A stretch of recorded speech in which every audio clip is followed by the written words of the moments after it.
Train में घटित एक डरावनी कहानी।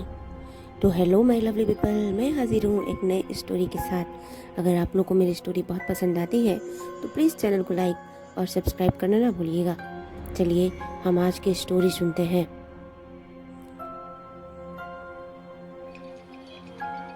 ऐसी रात्रि जो चीख की गूंज से सहमी हुई है। पेड़ पौधे सब शांत हैं और घना अंधेरा किसी शैतानी रूह के आगमन का संदेश पहुंचा रही है। भयभीत साया जो रोंगटे खड़े कर दे। यह कहानी रजत की है। रजत वह लड़का जिसका जीवन मात्र सुंदरता और धन के समीप रहा। रजत को अपनी जिंदगी में दो ही से प्रेम रहा, एक लड़की और दूसरा धन। दोनों को वह बखूबी इस्तेमाल करना जानता था। रजत का वह अनुभव आपके साथ साझा किया जाएगा जिसने उसकी सोच पर का भी प्रभाव डाला था। एक सुनसान रात, पूरा शहर जब नींद से अपने रिश्तों को मजबूत कर रहा था, लेकिन घर पर रजत फिलहाल अभी भी जगा हुआ था। मोबाइल की स्क्रीन पर टकटकी लगाए अपने दोहरे चरित्र का प्रदर्शन कर रहा था।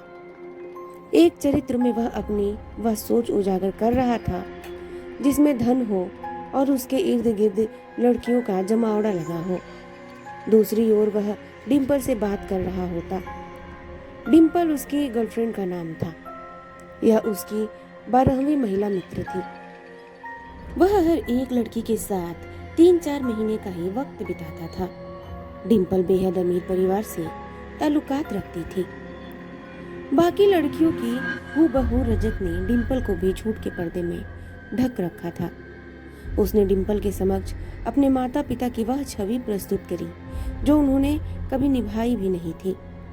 कहते हैं ना, किसी की छवि को धूमिल करना बेहद आसान है, बल्कि उनका नाम बनाना कठिन। उस अंधेरी रात में कुछ अनसुनी घटना का भी संबंध जुड़ा था, जिसकी शुरुआत रजत से होती है। 12:45 की आखिरी छुप। अमूमन रात एकदम शांत होती है।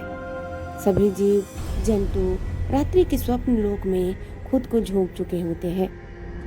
रात के इस शांति में सिर्फ घड़ी की टिक टिक ही सुनाई देती है, जो उस रात 12:45 का समय दिखा रही होती है।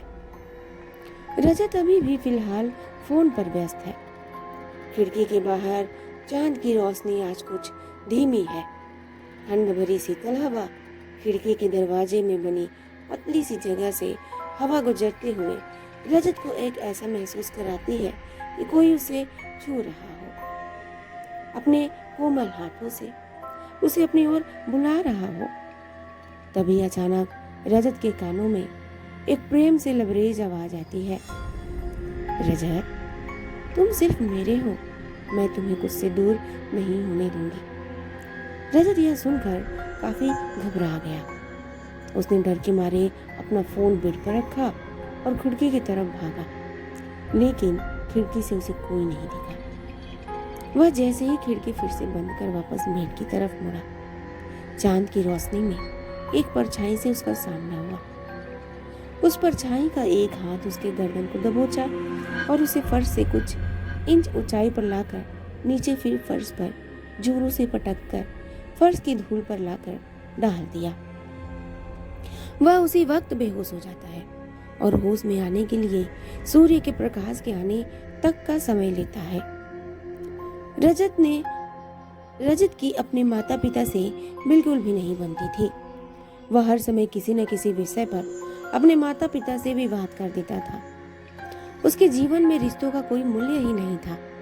वह अपने माता पिता को मत एक एटीएम की मशीन समझता जिनके वह धन को इस्तेमाल कर सके।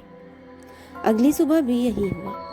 उसने होश में आने के बाद अपने साथ हुए पिछली रात की घटना को स्मरण किया, जिससे उसके माथे पर चिंतित रेखा के साथ पंखा चलने के बावजूद पसीनों से भीग गया। वो रजत उसी अवस्था में घबराकर अपने पापा के पास पहुंचता है। वह इतना घबराया हुआ होता है कि उसके मुख से उसके शब्द भी अच्छे से नहीं निकल पा रहे थे। वह अपने पिता से वह बातें बताना चाहता है, लेकिन कुछ नहीं कह पाता। उसके पापा उसको गुस्से से देखते हैं और कहते हैं कि कुछ बोलेगा या हमेशा की तरह कुछ सुनाने आया है।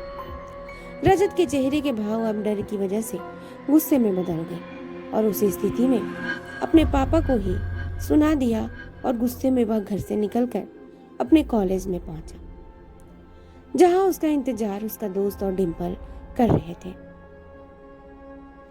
उन दोनों को उसने अपने साथ हुई घटना को बताया। उसके दोस्त ने उसे कहा, तेरा वहम होगा भाई, कोई लड़की तुझे कैसे उठा सकती है, वो भी सिर्फ एक हाथ से। यह बात कहते ही रजत का दोस्त और डिम्पल जोर से ठहाके के मारने लगते हैं। यह मेरी जीवन की लगी हुई है और तुम इतने बेशरम होकर हंस रहे हो। रजत दबी सहमी आवाज में कहता है, अरे तू इतना क्यों डर रहा है, सब ठीक हो जाएगा। तो आगे की स्टोरी हम कल सुनेंगे। अगर आप लोग को स्टोरी सुन के बहुत मज़ा आ रहा हो, स्टोरी मेरी बहुत पसंद आ रही हो, तो प्लीज़ चैनल को लाइक और सब्सक्राइब करना ना भूलिएगा। मैं मिलती हूँ आप लोगों से कल आगे की स्टोरी के साथ। तब तक के लिए बाय बाय, टेक केयर।